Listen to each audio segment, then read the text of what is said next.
Hello, 1, 2, 3, 1, 2, 3, 1, 2, 3. 1, 2, 3, 1, 2, 3, 4, 5.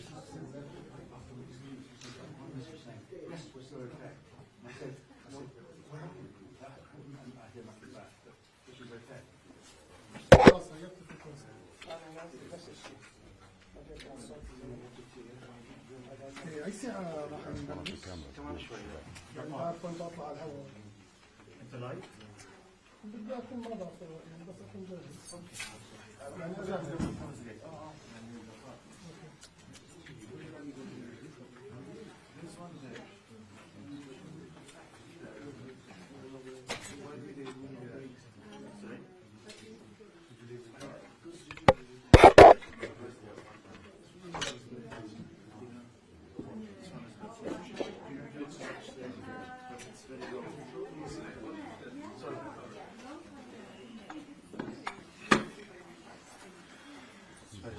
Yes, one is better. We can leave this one here. That one's good.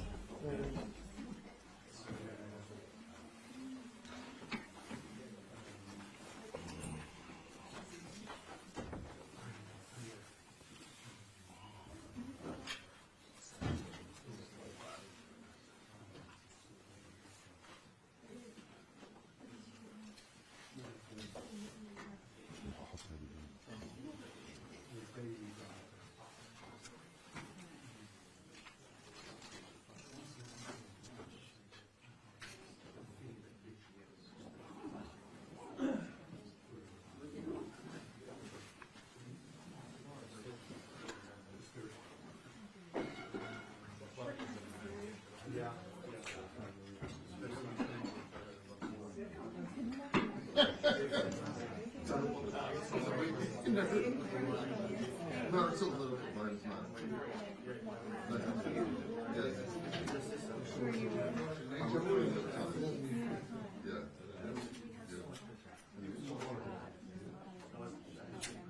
Oh, really? Okay, cool.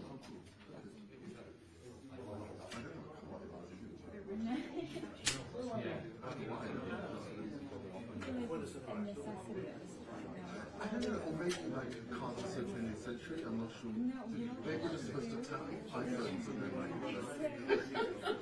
you know, everything about this and that, my blood type.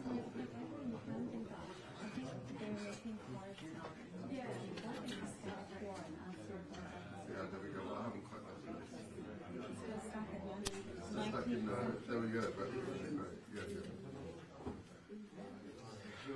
Is there one? There is, but I don't know. No, I'm so sorry. Well, I'm gonna do it. Okay. You know, Yes. I was here because I got it.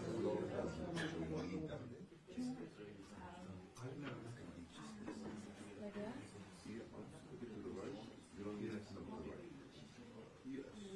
That's good. Okay. What if my hands go? Okay. Okay. Sorry, Mom. I wish you know. Yeah, I mean this. I think.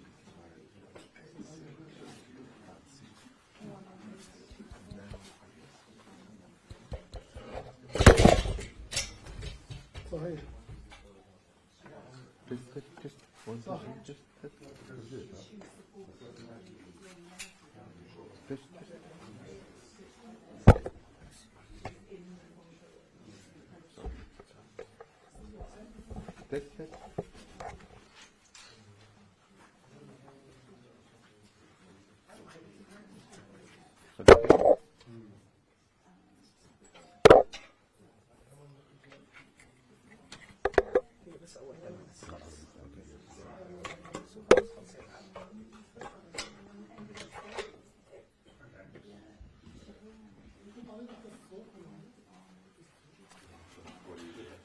Test 1 1 1 2 1 2 3 1 2 3. Is okay? Test it. Is okay? Now it's okay.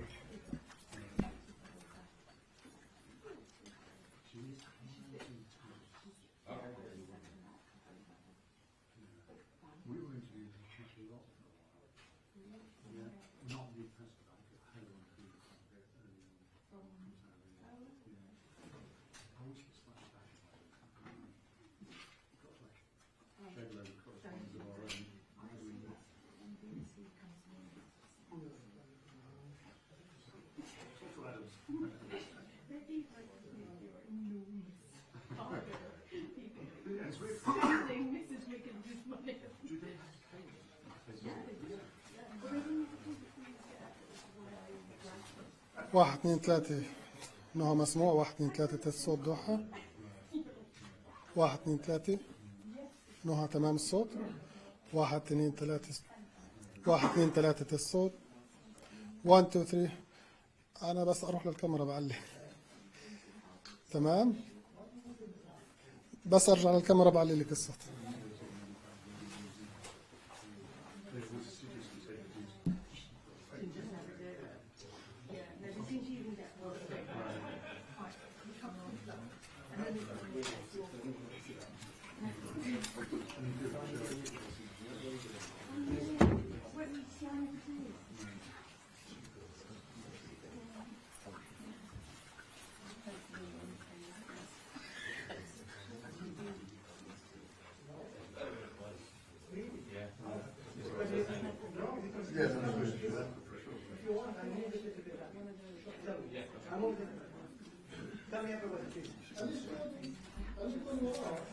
مش وراه مش راح يبين لان الحصان طويل. اوكي everybody can say that.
هو هون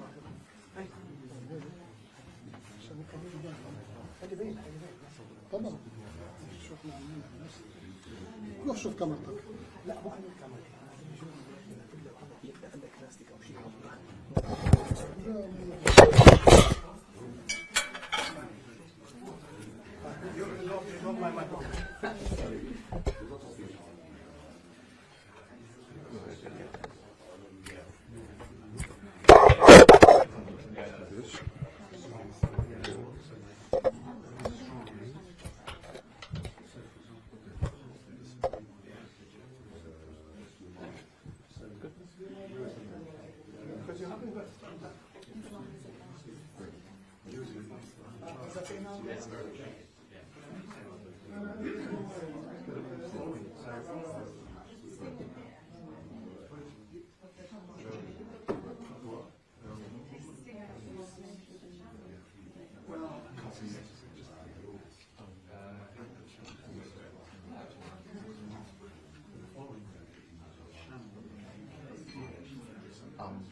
لسه alive.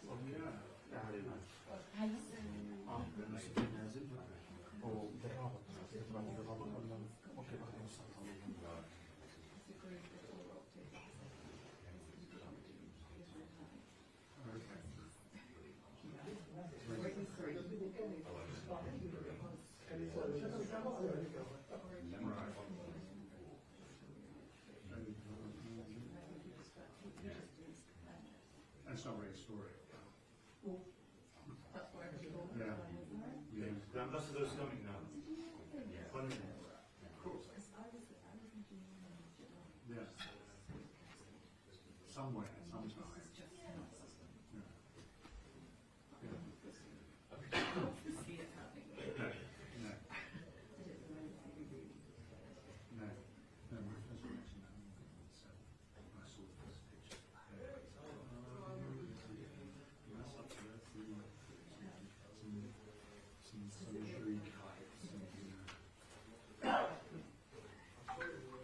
No, my first reaction, so I saw the first picture.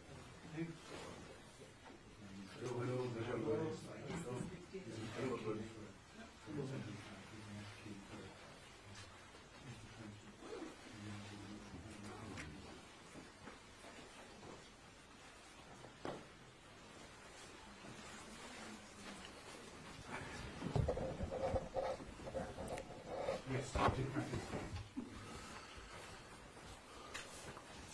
صباح الخير. Good morning. Good day. Is this working? صباح الخير. Good morning. Good day. Before I take your questions, allow me to say a few words. We have just passed 100 days of Israel's war of choice on Gaza.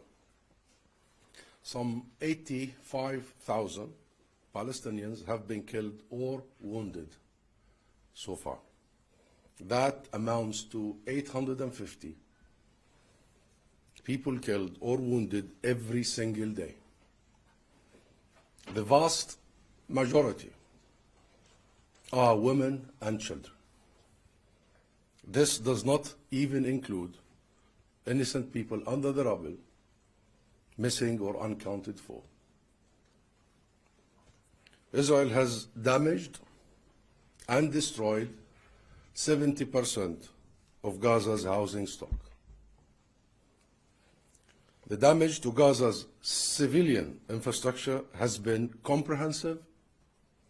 Hospitals, schools, universities, UN facilities, offices, shops, water treatment plants, mosques, churches, and so on. This is the plan Israel began implementing 100 days ago to make Gaza unlivable. Alas, the plan is succeeding. Some 1.9 million people, that is 85% of Gaza's population, have been displaced to the south of Gaza, primarily Rafah, and are still bombed regularly, even though these are supposed to be safe areas. They now stay in tents, overcrowded UN facilities, schools, public spaces, homes of friends and relatives, wherever they can. There is no running water anywhere in Gaza, or electricity, and barely any fuel. Food assistance is only trickling in because Israel's blockage and preventing access under the pretext of security. Gaza's entire population of 2.3 million is being starved. 93% face crisis level of hunger and malnutrition. 93%. I'm quoting you international organizations, UN. Infectious diseases brought about by contaminated water, a lack of hygiene, and overcrowding is already becoming a pandemic. A pandemic. Cases of cholera, respiratory illnesses, diarrhea, scabies, hepatitis, chickenpox are all soaring. This will only get worse during the cold winter months. Gaza's ability to treat people is and has been limited. As you all know, out of the 38 hospitals, only 8 are functioning partially. Israel has decimated the health sector.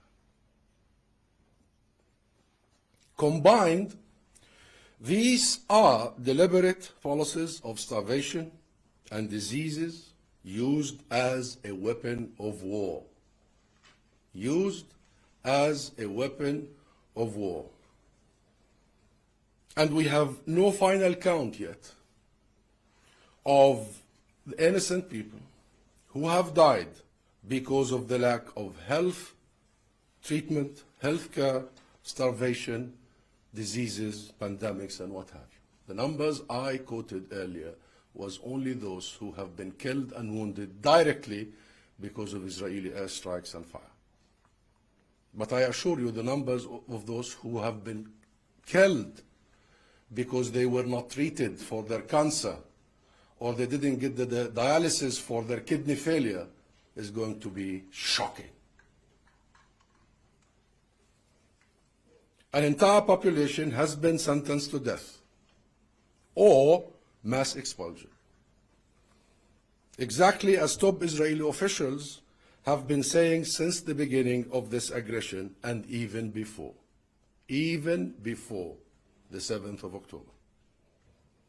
Using starvation as a weapon of war has happened before. It happened in Ukraine in the 30s.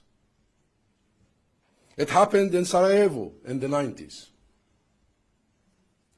It has happened in many other places, but never in history of mankind in such a short span of time and at this scale. Along with the wholesale destruction of Gaza, Israeli onslaught on the West Bank is at a pace. In Jenin, in Nablus, in Jerusalem, in Hebron, Khalil, everywhere. But the whole destruction of Gaza is a deliberate genocide and ethnic cleansing. Very deliberate. The intent and the execution. Despite this unprecedented man-made humanitarian disaster, we see no serious efforts by the most important international actors to bring about an immediate, sustainable, comprehensive, and permanent ceasefire. We do not see efforts to bring about an immediate and comprehensive, lasting ceasefire. Without an immediate ceasefire, there is no hope. Immediate, comprehensive, permanent. Without that immediate ceasefire, we see no hope of addressing the apocalyptic situation in Gaza.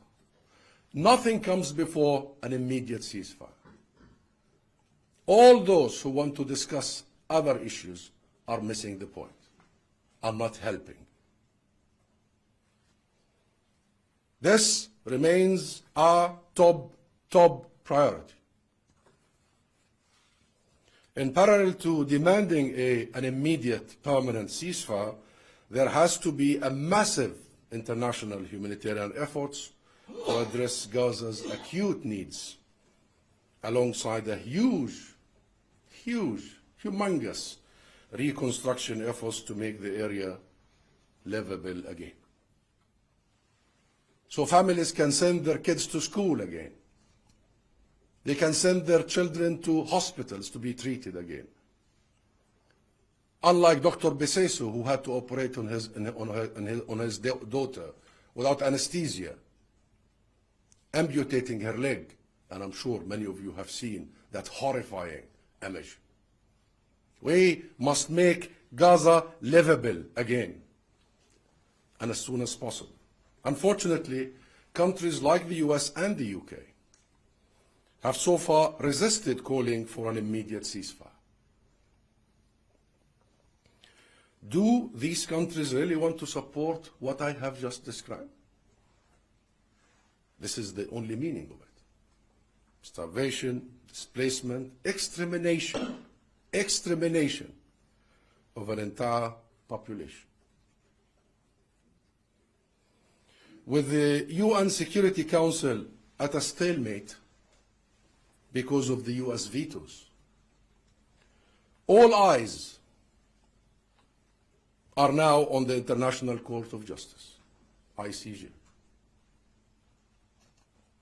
South Africa's case against Israel at the ICJ is the first serious international effort at ending this appalling situation and demanding accountability after 75 years of being denied our basic rights equal to all other peoples. This is the first serious attempt. It came about because the international community has failed in its duty to protect civilians as per their own commitments and responsibilities as contracting parties to the international order, to the rules-based international order. It came about because the UN Security Council has for decades failed to implement its own resolutions on Palestine. For decades. More than 80 UN Security Council resolutions. All stand unimplemented. Let's be clear. Israel chose to conduct a war of vengeance, of genocidal rage. In fact, Israeli Prime Minister Benjamin Netanyahu is not only conducting a war of vengeance, but a war for his own political survival. Netanyahu has already plainly stated that no one and nothing, not the ICJ, not any other country, will prevent him from pursuing this genocidal aggression to its end. He has publicly stated that. In other words, Israel has been clear that it does not intend to respect the findings of the highest arbiter of international law in the world, the highest court of the globe, the highest judicial authority for our human family. And this is not just in the last 100 days. Israel has refused to cooperate with any international investigations for 75 years. Israel wants to reserve for itself judgment about who is violating international law and international humanitarian law. Israel wants to be the only referee of its own crimes, war crimes, crimes against humanity, genocide. And the West let it do so. Certain key Western governments have let Israel do so. It is clear from the way Israel has conducted its war, its aggression, that it is regularly and openly violating the laws of war, violating international law, violating international humanitarian law, violating our very basic human values, our universal values. The UK has to be, the United Kingdom has to be clear about these violations. the UK and the rest of the world must be consistent about international law, must be consistent about accountability, must be consistent about the way forward. Things do not add up. We are working with our people, our allies, friends, brothers and sisters in the region and in the international community to ensure there will be no forced displacement of Palestinians outside of our homeland. That's a top priority, next to, followed by an immediate permanent ceasefire. There must not be another mass expulsion of Palestinians like the Nakba of 1948. Never again. Never again. 70% of our nation were ethnically cleansed in 1948. We shall not see that experience again, and we will not. And let me assure all of you here the following. There is no military solution to this. Israel has been at it for 75 years. It has failed and will continue to fail, despite the backing of the US and other countries. No military solution to this. There is only a political and legal solution. The legal solution is being sought as we speak in the ICJ, in the ICC, International Criminal Court, and in the Human Rights Council, the UN Human Rights Council, among many other legal institutions. Let me remind you that long before the 7th of October, the State of Palestine, which I represent here today, asked the ICC to investigate war crimes during the and after Israel's 2014 aggression on Gaza. So a case is there at the ICC. We have given full mandate and jurisdiction for the ICC to investigate all war crimes, all crimes committed in the occupied land of Palestine. And the ICC has been dragging its feet since 2014. We also referred the legal situation in the occupied territory for an advisory opinion at the ICJ, at the International Court of Justice, to rule on Israel's illegal occupation just last year. A case is already there. So we have been reverting to international legality. We believe in the power of international law. We need the international judicial system to come in with full force, with equal application of international rules. This is a very important track. That's why we welcomed South Africa's case in the ICJ, because we believe in the legal track to be a key track, because we believe accountability has been missing for 75 years. And short of reinforcing accountability, we will revisit the horrors we are living today. The political solution should come in irreversible and credible steps.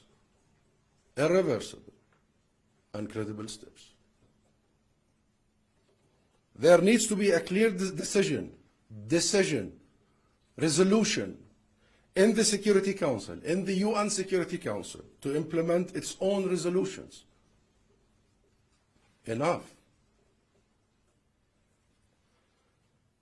One, to remove the US veto on the State of Palestine, assuming its our rightful position as a full member of the United Nations.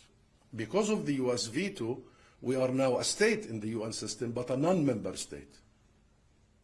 This veto has to be removed. Two, to recognize the State of Palestine on the 1967 borders, and we are recognized by 141 countries. That's the absolute vast majority of the world. The rest is a club you know very well. US, UK, Western Europe. If you are serious about two states, and we'll come to the two states in the conversations. Either we are serious about these resolutions or the whole foundation of the international system is hollowed out, simply hollowed out. This is the biggest stress test of the international order since its founding in 1940, in the mid-40s, since the Second World War. Biggest stress test, both at the political level, i.e. UN Security Council, and the legal level, the ICJ and the ICC. The implementation of UN resolutions can then be addressed at an international conference, peace conference, that will discuss timetables, underwritings, guarantees, security, empowerment of existing national institutions, and enforcement of international resolutions. None of the above, none of it includes or needs a process or endless negotiations. There is a consensus about where we should go. All what we need is implementation and enforcement and international will to do so. For 35 years, my friends, the world has said it supports the end of Israel's occupation. I'm talking about the world, consensus. From the far west to the far east, from the far north to the far south. Consensus supports the end of Israel's occupation that began in 1967, the establishment of an independent sovereign state of Palestine with Jerusalem as its capital, and a fair resolution to the issue of Palestinian refugees in accordance with international resolutions. What is there to negotiate? What is there to negotiate? Do you ever recall any other place where international resolutions have been negotiated? You negotiate when there is a dispute. There is no dispute here. It is time to stop paying lip service, and I'm addressing the international community here. Paying lip service and start getting serious. This is the time. Now is the time. The state of Palestine is ready. The state of Palestine is ready to take charge of the whole territory of the West Bank, East Jerusalem, and Gaza immediately. The state of Palestine has the capacity. We do have the capacity and institutions to do so with international support, of course. And I refer you to many international studies in the last many years, including the World Bank, that have said that we have built, still under occupation, national institutions at the level of middle income, free, independent, sovereign countries. So please don't talk to us about capacity, because we have it and we can build it further. However, we refuse any military or partial solutions for Gaza. Gaza is an integral part of the state of Palestine, of the Palestinian territory. Any role for the state of Palestine has to come in the context of independence and sovereignty. We do not accept Israel's goal to separate Gaza, carve Gaza from the rest of Palestine. And that has been a constant goal for decades. Israel wants to spread the conflict, and this is very serious, very real, and very dangerous. Netanyahu wants to drag everyone into his own political calculations and survival. And you've seen what has happened over the last few days and weeks.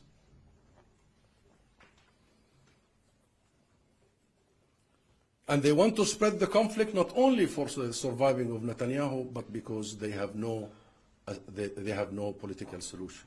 There is no solution agenda on the table so far in Israel. Its allies should not help it in that direction. Shouldn't. Its allies should once and for all get serious about addressing the root cause of the conflict, namely Israel's illegal and brutal military occupation of Palestinian land, the theft of our resources, the subjugation of our people, the oppression of our people, the apartheid regime they have erected, the besiegement of our entire population in Gaza, and all the violations you will know and record it and document it. And as you all know, this has been happening for 75 years. Only that way lies peace. The real question is, who is prepared to take a serious stand for international law and for peace? That is a question we are asking at this point in time. And with that, I'll take your questions. Thank you. Okay, we'll start with you.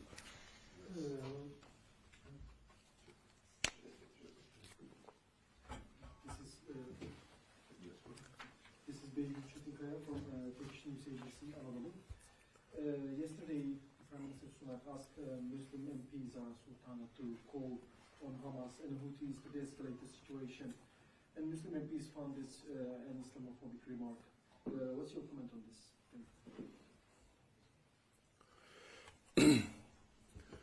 Our issue is not religious. Religion is absolutely innocent of this situation. This is not a Muslim-Jewish issue. It's a ridiculous proposition to assume that we have an issue with Israel because of their identity. We have an issue with Israel because of the identity of the oppressors. That's not true. The issue is with the fact of our oppression. It could be any identity. And therefore, we would want to warn any leaders of using such language.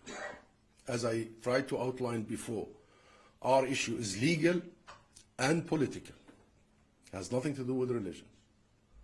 I have been seeing the outpouring support here in the UK, including the massive demonstrations, and I assure you there is a considerable number of Jewish brothers and sisters who take part in these demos all the time.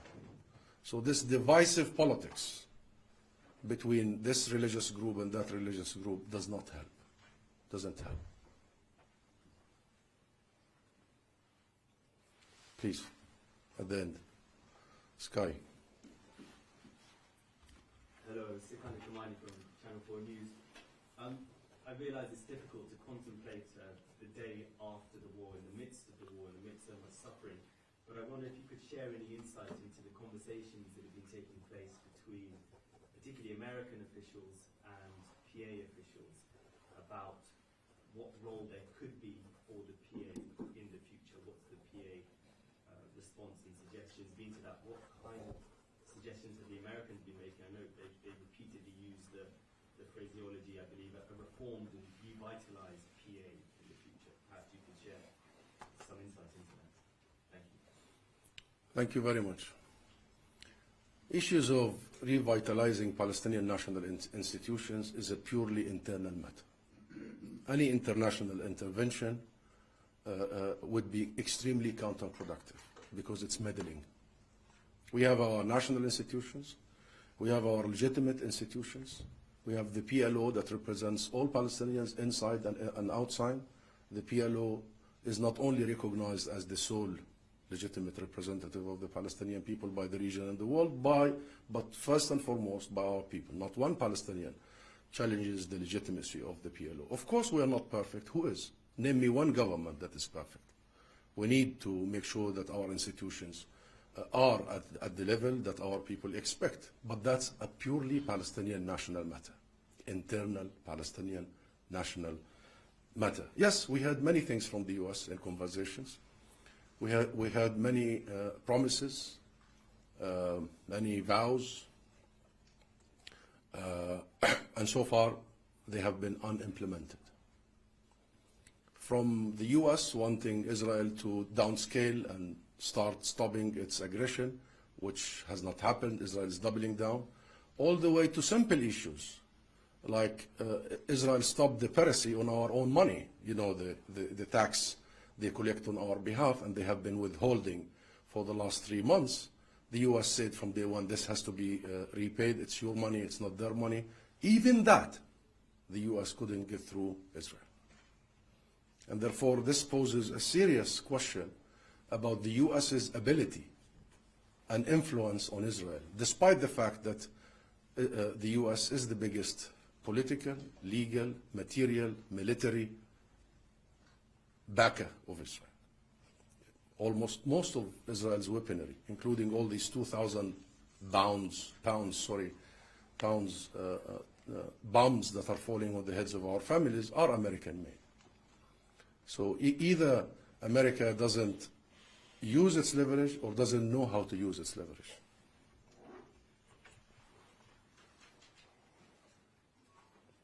Please. Hi, Sophie Alexander from Sky News. You seem to have placed due importance on the ruling from the ICJ. What if the ICJ rules in Israel's favour? There is no way the ICJ would rule in Israel's favor. There is no possible legal way. This was the first time in history that a genocide has been recorded by the people who were executed, transmitted live all over the world. There is no way Israel can hide its intent of committing genocide. There is no way on earth. From the Prime Minister invoking the Amalek just the first day of the aggression, to the Defense Minister with his hands saying that I've just got water, electricity, fuel, gasoline, everything, all the way to members of the Cabinet, Knesset.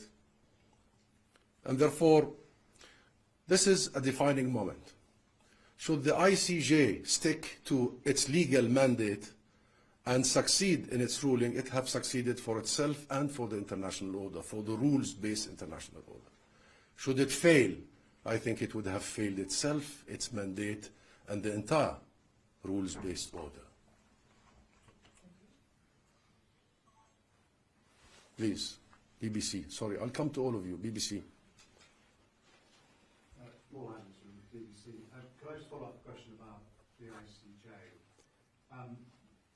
It's going to take years before they rule on genocide. It's a legal mountain for the South Africans to climb. You know that. Everyone knows that. What are your actual practical hopes for the outcome of the ICJ? Are you more interested in what they might do in terms of issuing provisional orders in the coming weeks? Because waiting for 4 years for a genocide verdict is not very useful, is it? It isn't, and that's why the South African case was very clear. They presented a case in two forms. The first is provisional measures, that the court should issue a temporary injunction to stop the genocide until the merit of genocide is being investigated. I agree that the second part will take some time, and the process of courts are usually lengthy. But the first one, as per the very mandate of the ICJ, should be very short and should be looked at within days, or maximum few weeks. And therefore, it is that part that we are waiting for. We want to see an immediate injunction for Israel to stop. Now, many would say that Israel did not heed the ICJ before. Israel may not heed the ICJ now, but the legal and political ramification of an ICJ decision for an immediate injunction of the aggression and the genocide would have consequences, and we would build on it. This is not going to be maybe a knockdown effect or a knockout effect, but it's a major, major step in the right direction for two things. First is stopping this carnage, because nobody else did. It's not like we have other options. No one else did. And for the sake of accountability. And here accountability is key, my friend. It's very key. We must make sure that what has taken place over the last 100 days will never ever happen again. All of us, including you in the media. These atrocities, the normalization of mass killing of children, the normalization of mass destruction of homes, schools, the normalization of starvation, the normalization of the use of diseases as a weapon is the most dangerous thing that happened in our history since the World War II, and even before. And to ensure that this does not ever happen again, we must make sure that those who have done so are brought to justice. That's the best way to do so, and perhaps the only way to do so. We need accountability so we bring justice to the victims, but we also need deterrent. And you tell me, what would be the best deterrent? The best deterrent is a non-violent legal act at the ICJ. South Africa, and before it, the state of Palestine, were using these legitimate legal means. So we don't give way to others to use different means. You see? This is, everybody who blocks that venue is somebody who is promoting violence. That's the actual truth that needs to be conveyed and portrayed there. Now, okay, I'll come to you. I'll come to you. Oh, Your Excellency, it's Rafi Berg from the BBC. Just want to ask you to say a little bit more, if you wouldn't mind, about the UK. You said you expect the UK to be clear about Israel's violations of the laws of war, and you've certainly presented a very strong case and position this morning.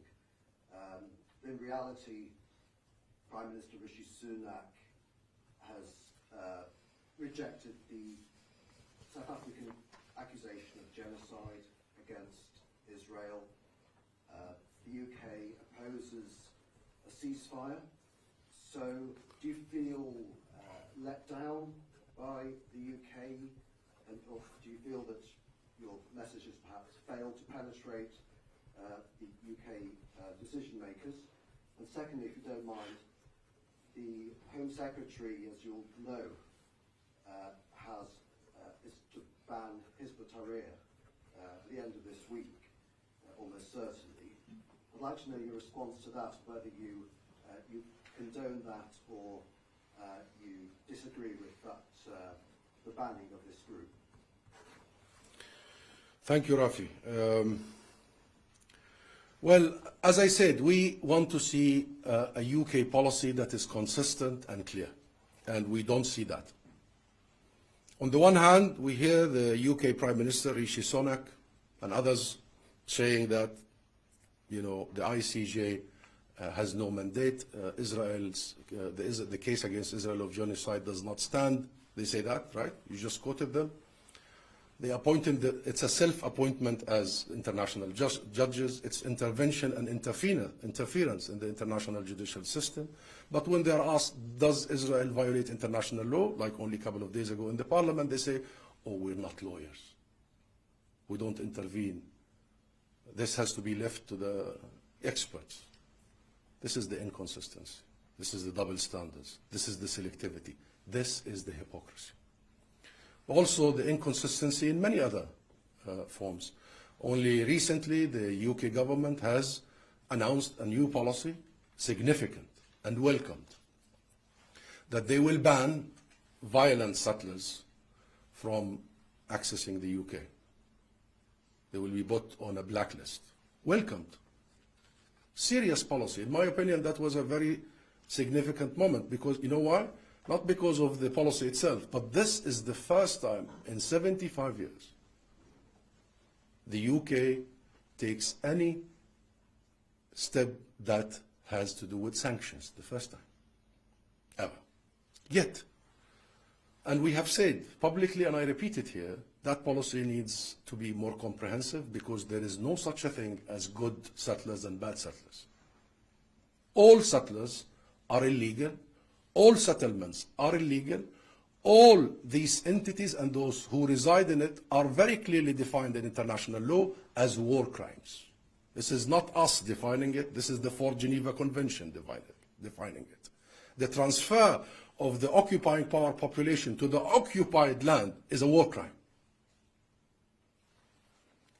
Yet, I have just said this was a significant development. Where is the inconsistency here?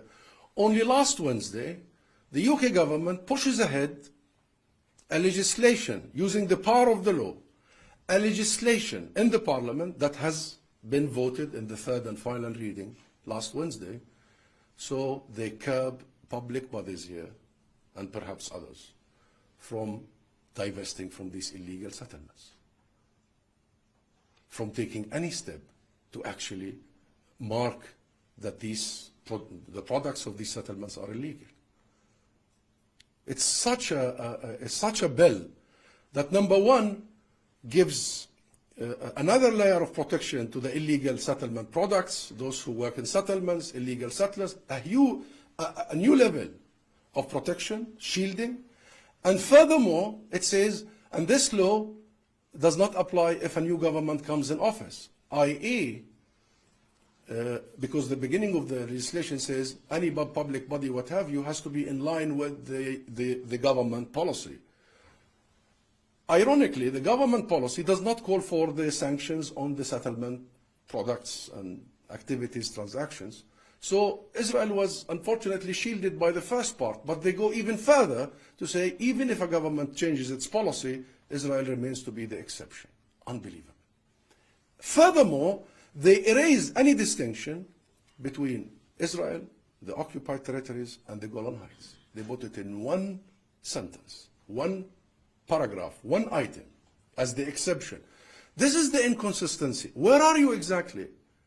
Do you consider Israel's occupation of the 1967 borders to be a military occupation and colonization?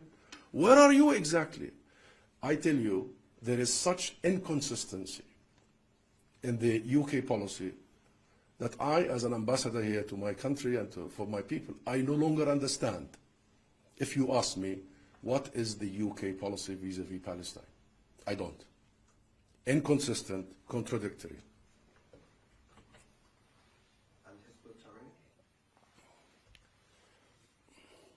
I don't have much details about that. I really don't. This is a UK matter, and I'll be looking. Yes, I am the Palestinian ambassador, so I comment on Palestinian issues that has to do with the UK. Go ahead. I'm sorry. I think you came late. You came after because I have many hands here. I have many hands here. Emmett Lyons from CBS News. Yes. In December, the Palestinian Authority Prime Minister Mohammed Shai said that Hamas is an integral part of the Palestinian mosaic. I know, again, it's hard to talk about the day after and a minister in Gaza in the future, but do you still hold that view?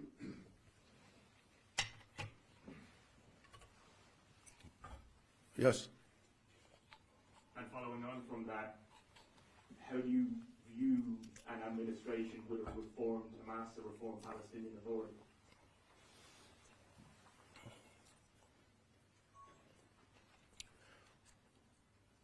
Hamas is a Palestinian matter, not an international matter.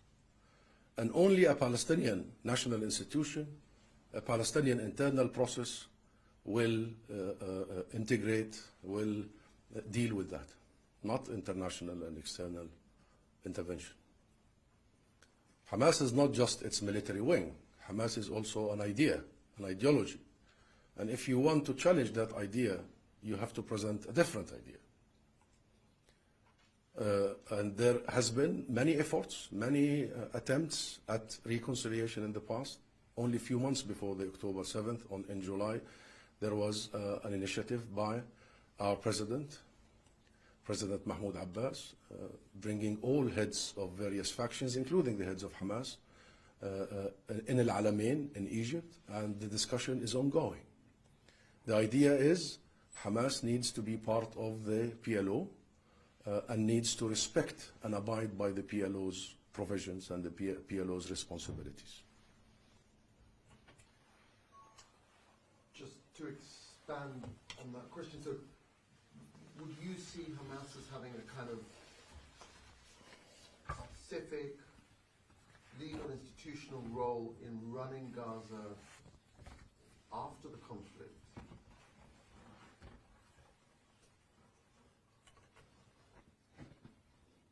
Hamas is a political faction and a military wing. The institutions that should run Gaza, Jerusalem, and the West Bank is the institutions of the State of Palestine.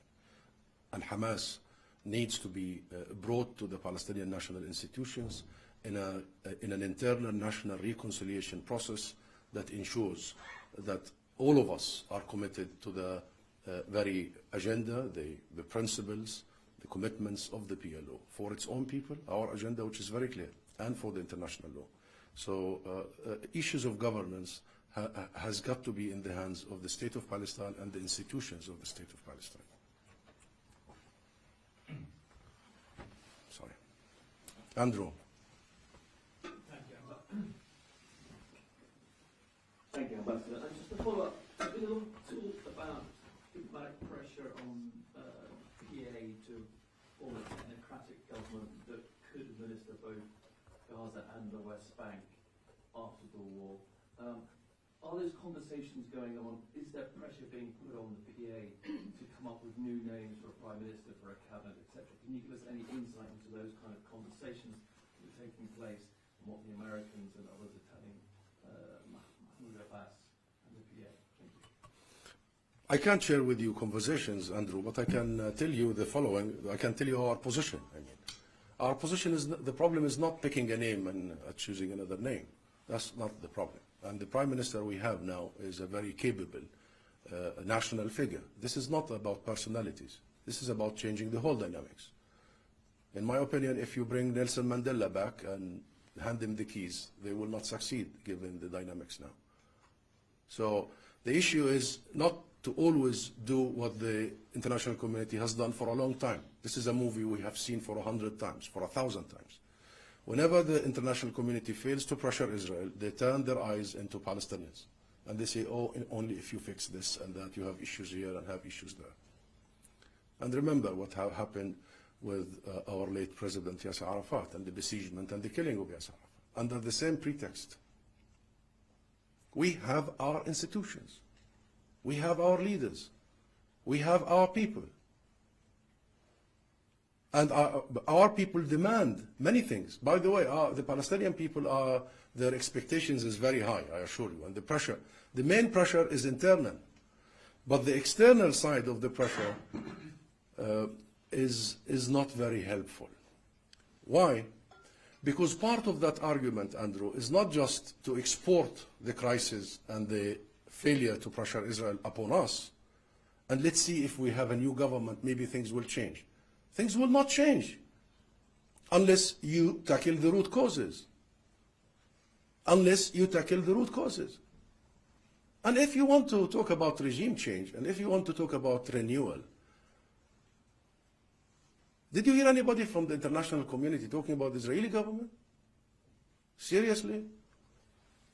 We have the most renowned members of our cabinet right now, respected and adhering to international law and resolutions, and in line with the international consensus. Can you apply that on Smotrich, or Ben-Gvir, Andrew, or Netanyahu?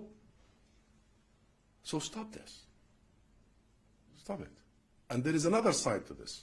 There's another major side to this, which is a very implicit line all through that for some reason we are the only exception on earth whereby our rights are conditioned upon some sort of behavior. Shall I say it again? Our rights are conditioned upon some sort of behavior, i.e., the Palestinians they have to behave in a certain manner, which is according to their occupiers' judgment, for them to be worthy the right of self-determination, for them to be worthy the right to return, for them to be worthy a state. This is utter nonsense. Nonsense. We have been behaving, however, but even if we misbehave, our right to self-determination is a birthright. Has nothing to do with how tall are we, how wide are we, how good are we, how bad are we, how good managed or mismanaged we. I haven't heard this in any other case. So it is very important to call out that logic. And in my opinion, that logic is very designed. It's orchestrated. It's meant. It's inbuilt in the whole process of Israeli-led, US-led so-called peace processes. And it is meant to block the final outcome. I said before, I say it again, Andrew, we are not perfect. Who is? And there is a lot that needs to be done. But I assure you, if you now have an initiative whereby the world is ready to implement its own resolutions, their own resolutions, of a two-state solution on the 1967 borders, you will find Palestine ready to implement that, and you will find the Israeli government completely and utterly unready to do so. Okay, I'm going to have to divert here, or my friend and my friend, Guardian. And Harry Fawcett from Al Jazeera English. Uh-huh. Can I just ask you to expand a bit on what you were saying about standing ready to run the entire Palestinian territory as a state, but not to be in any way sort of a halfway house after the war? What would you be prepared to do in Gaza once hostilities have ceased, before there were full statehood? Well, it's clear. It's very clear. There were two agendas for the last 35 years. The first is the Palestinian, and with us the entire international community. That agenda was going towards backrolling Israeli occupation, colonization, and establishing a state of Palestine, and resolving all outstanding issues in accordance with international resolutions, legitimacy, consensus. That's the first agenda, and that's why we went to the Madrid Peace Conference under the US auspices and mediation at the time, if you remember, in other major countries, and then the Oslo agreements and the Oslo process. The second agenda, which started shortly after the assassination of Yitzhak Rabin, shortly after, so the whole thing, this first agenda was lived for a year and a half, and then Yitzhak Rabin was assassinated, and who was elected? Benjamin Netanyahu. Remember, 1996. There comes the second agenda. You're talking about a quarter of a century now, 25 years of Netanyahu's government. In and out, but he was the key sort of decider of the direction of travel Israel was taking. And that agenda is an agenda that is anti-two-state solution, that is based on bypassing the Palestinian issue. Remember all that he has done and the normalization and what have you. Bypassing the Palestinian issue, having us as the biggest elephant in the room, but don't talk about it. And slowly build what the Likud charter says, the Greater Israel Project, from the river to the sea. That's the second agenda. And why I'm explaining all that?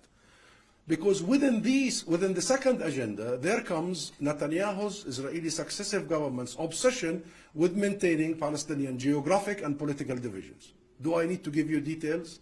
Al Jazeera knows about this more than anyone else. Netanyahu was enabling cash to go into Gaza because he has said it publicly in the Knesset that he wants to see the Palestinians continue being divided, fragmented. That's why we need to empower the first agenda. And that's why the only legitimate entity that takes over is a state of Palestine that is there to protect and provide for its people in Gaza, in Jerusalem, in the West Bank, and in the diaspora and exile. A state of Palestine that is an agent and agency for their people. That is the source of legitimacy. Now about the practicality, all what it takes is a bit of political will. And I outlined the process of starting at a global decision that sends a clear message in the Security Council, and then we work the little details. But the time of trying to create several authorities, the time to play on the fragmentation is gone. It's gone. The entity, the agency that should take care of our people is the State of Palestine. The government of that state is the PLO in interim, because the PLO is the sole legitimate representation of every Palestinian, the 13+ million of us, inside and outside. And the PLO will be tasked to convene elections for the government of the State of Palestine once elections are possible. Okay, I'll come to Patrick and then I'll come to... Hi, thank you very much. It's Patrick from The Guardian, and thank you, Ambassador. You've been very critical of the UK government, and I wonder how disappointed you are with the Labour leadership, because they say that they support a sustainable ceasefire, which is only achievable after Hamas no longer poses a threat to Israel. They haven't, as far as I can see, supported your ICJ case, and they will not say if international humanitarian law is being breached by Israel. They just say that they should comply with it. So my questions are, what do you think motivates the Labour leadership? And do you think it's right there will be no negative electoral impact for Labour? And damage is being done to the UK generally, not just to the Labour Party, reputationally in the region, in the Middle East, by adopting the policies they have? Thank you. Well, all what I can say about the UK Labour Party is that we expect the current leadership to be true to its own base. We know where the Labour base is. The Labour base is with an international or internationalist agenda. The Labour base is with a fair, just solution to the issue of Palestine. The Labour base is with the Labour Party committing to international law and committing to the provision of international law, such as the ICJ. The Labour base is also with sanctions being enforced on any illegal transactions, including the settlements and the settlers and what have you, the companies working in the settlements. There has been numerous conferences, congresses of the Labour Party, numerous resolutions throughout the last so many years. So we expect the Labour leadership to reflect the depth of feeling and the policies of its own base and its own values. That's what we truly expect. And of a leader of the Labour Party, Sir Keir Starmer, who is himself a lawyer specializing in international humanitarian law. So he knows best, and we hope that will be reflected more and more in his and their policies in the time to come.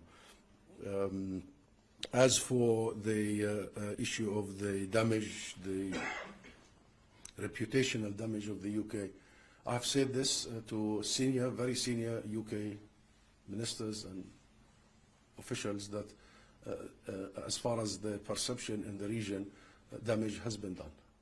Damage has been done.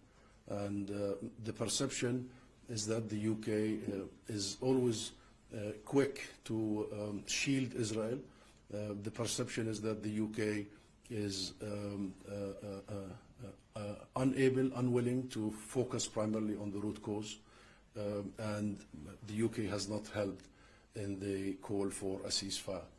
However, there is a long history here, a very long history, goes back many, many decades ago, and I hope that that perception is going to be fixed, attended to, altered, reversed very soon. We believe that the UK has a role to play. We believe the UK was the pinholder of international diplomacy. You have one of the best diplomatic diplomatic capacity in the world. You are a founder of the international system, the post-World War II international system. I keep reminding myself and others that the first UN General Assembly did not take place in San Francisco or New York. It took place here in London, in the Methodist Church in Westminster Square. The first UN General Secretary was British, and therefore we are really hoping that the UK would, and by the way, the UK was the penholder up until recently. We are hoping that the UK will return to be that, to be a force of enforcing international legality and international rules, and that in itself will take care of the issue of reputational damage. Yes, and then after. Okay. We'll take the last three questions. Okay. Press TV. The escalation in the region, do you feel that there's a danger of that distracting from what is happening in Palestine, for the attention to go away from Palestine?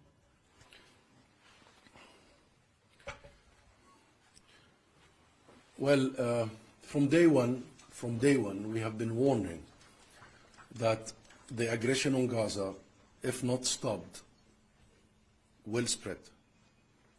The West Bank, including Jerusalem, is on a tipping point, literally. Israel is invading towns, refugee camps all over the West Bank, and you are following, provoking, killing, maiming, arresting. You're talking about thousands. So it's a matter of time when pressure will. We have been warning from this becoming regional because we know Netanyahu would want to make it regional, and we know that his allies might have to actually be dragged into his wars and his calculations. So we warn that the spread of this is going to be damaging, and the only way to stop the spread is to stop the aggression on Gaza. A ceasefire immediate. And we need to stop, as an international community, to deal with the symptoms. Symptoms. We have got to go straight to the cause, not the symptoms. The immediate cause is the aggression on Gaza, this atrocious, murderous campaign. That's the immediate cause. As for the actual cause, it is, as I have described, the military occupation and the colonization. Okay, please, and then. From Al Jazeera, thank you very much for having us here today. The International Center of Justice for Palestinians announced today they provided the Met Police with more evidence of war crimes committed by Israelis, and there was some evidence related to British politicians as well. What's your take on this kind of effort from campaign groups, and how can you explain to us the discrepancy between the British street? We see you every weekend leading hundreds of thousands of people protesting for a ceasefire in Gaza, but there's a failure in convincing one parliamentary party, English parliamentary party, to call for a ceasefire. How can you explain this to us? What was the first question, sorry? About the International Center of Justice for Palestinians. Announced today they provided the Met Police with evidence for war crimes committed by Israeli leaders, and also some British politicians, some remarks from them supporting this kind of war crime. I don't have the details about the International Center for Justice for Palestinians. I'll leave it to them to comment on that, but I can assure you of our complete support for the legal track. We need to leverage, utilize, benefit from the legal track, from the court system, everywhere possible. So we hope that courts, judicial institutions will be a place where we stop the madness, the carnage, the atrocities. As for the public, the British public, I very much agree that this is the most empowering, inspiring, and strategic development that happened since 100 days. Seeing hundreds of thousands, millions, not only in London, but all over the UK and the world, is a scene that reminds us of the anti-apartheid movement. And like that of the South Africa anti-apartheid movement, some governments came very late in supporting the anti-apartheid movement. It is often the people who actually start a movement. It is often the people who side with justice. It is often the people, not politicians, who actually create dynamics, power, pressure to change the course of history and to free Nelson Mandela, remember? So I take what happens in the streets of London very strategically, very strategically. You know why? And I believe Britain is the most strategically relevant place for a movement for Palestine, because the anti-apartheid movement emanated from London. It was the British people who led the anti-apartheid movement. And I believe, given the history, given the Balfour Declaration, that colonial declaration, the arrogance of the British Empire, promising our land without consulting us and turning us, the natives who have lived there for millennia, the birthplace of Christianity and almost every other civilization, the crossroad of civilizations, turned us into non-Jewish minorities. Therefore, the historic, legal, political, moral relevance of Britain cannot be overstated, on the one hand. On the other hand, the British people are known for their quest for justice, fairness, exposed and very well read. London is known for its being the hub of international activism, the hub of international civil society. You have very, very complex set of institutions. The hub of international media, look at you here. And therefore, we are in the right place at the right time with the right people to be with this movement, be part of this change, and I, for one, believe that this is the best hope we have to change the positions of the government here and elsewhere. The lady behind, and then we will, okay, BBC wants to come back. Thank you. Paul. Christina, TV News. There's been a lot of support from the public, especially here in London, with pro-Palestine protests. What do you make of these? What do I make of what, sorry? The protests in London in support of Palestine. And also, what do you make of the fact that some of them have actually been using pro-Hamas language and sort of supporting those views? Thank you. Thank you, Christina, and thank you for being here from GB.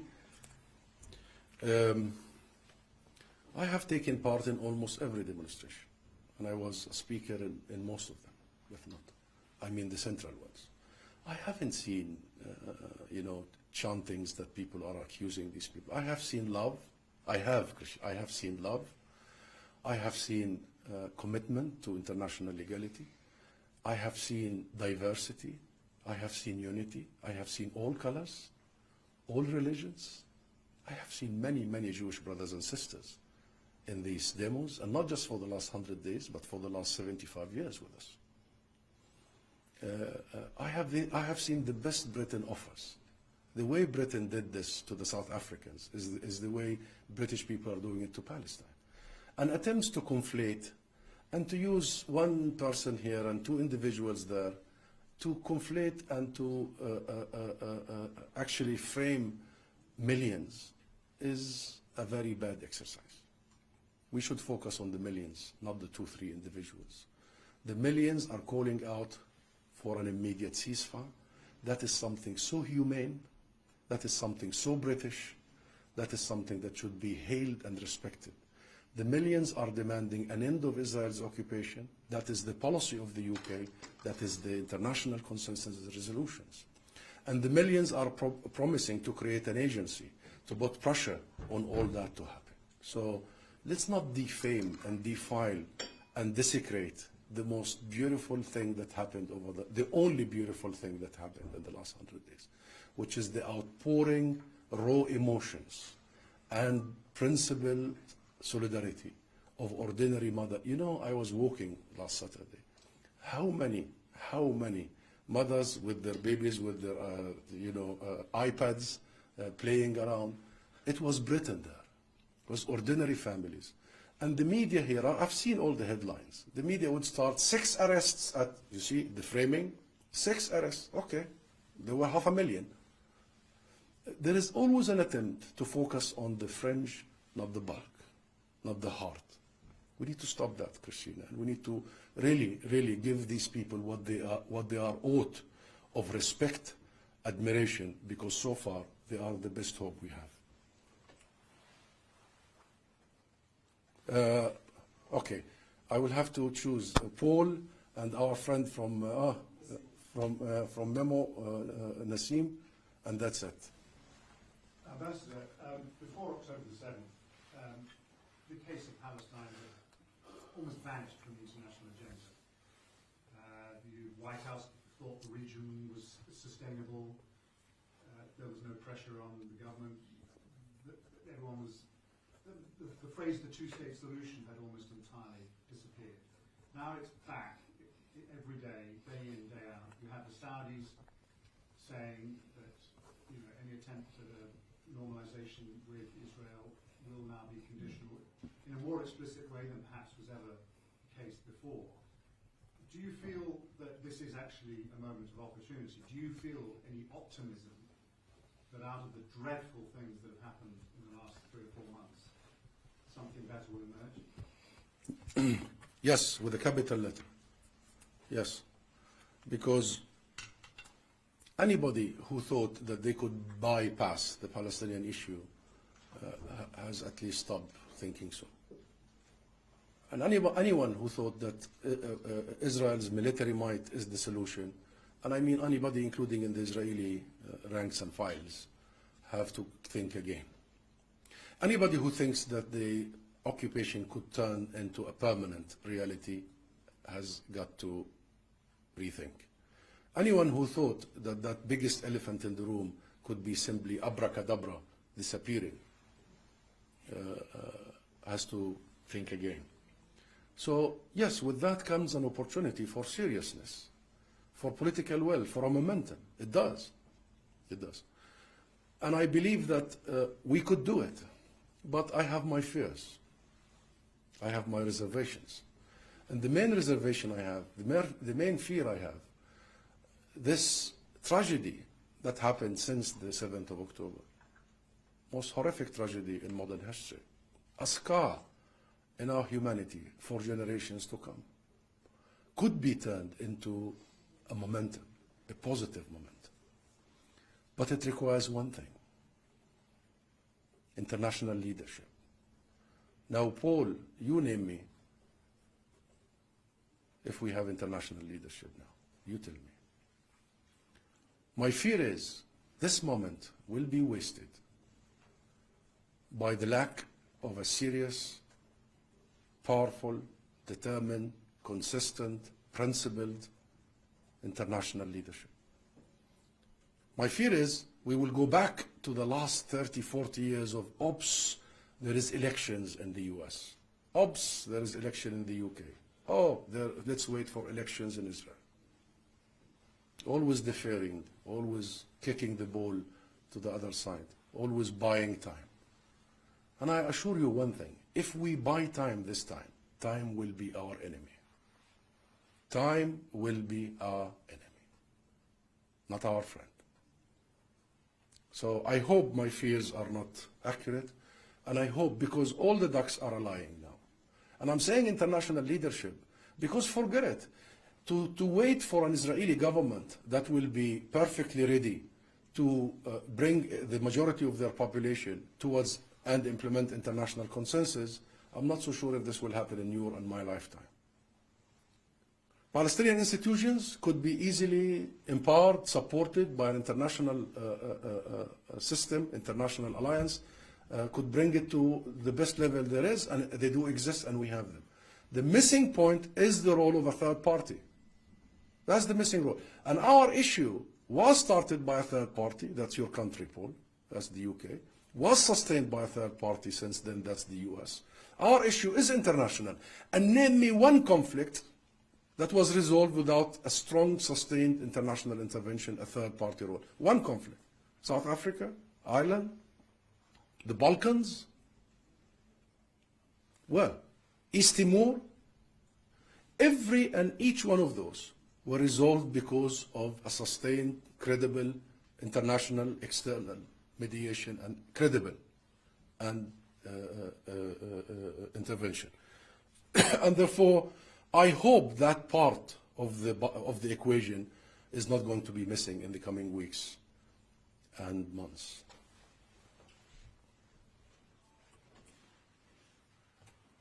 Thank you, Ambassador.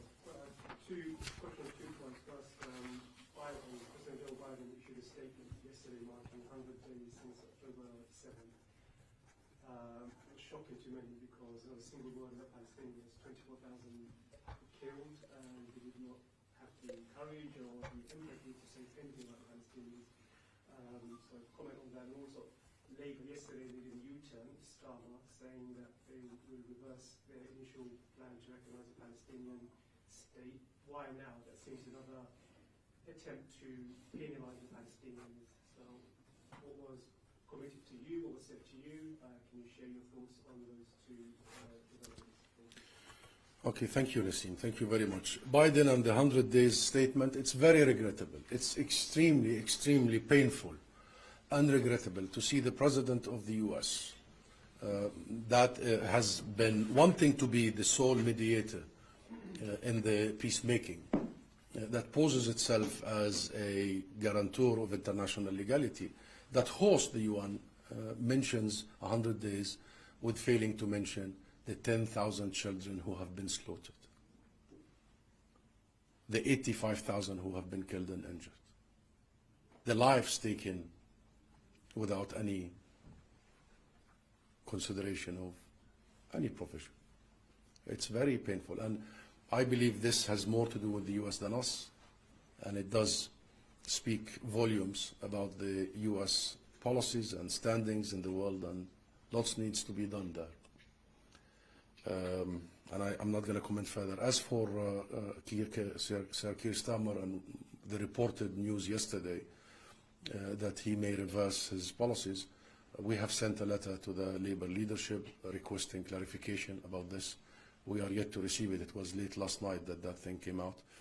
Once we do, we will comment on it. For now, we expect, demand that the UK Labour continues to have its very clear policy of immediate recognition, of banning the illegal settlement products, of supporting international legality, ICC and ICJ, and of supporting a political resolution that includes the ending of the occupation, Israeli occupation. Any change of that policy would be seen as rewarding Netanyahu just when he had just committed the most horrific genocide in recent memory. So I thank you all for this. Thank you very much, and we'll see you again. Thank you.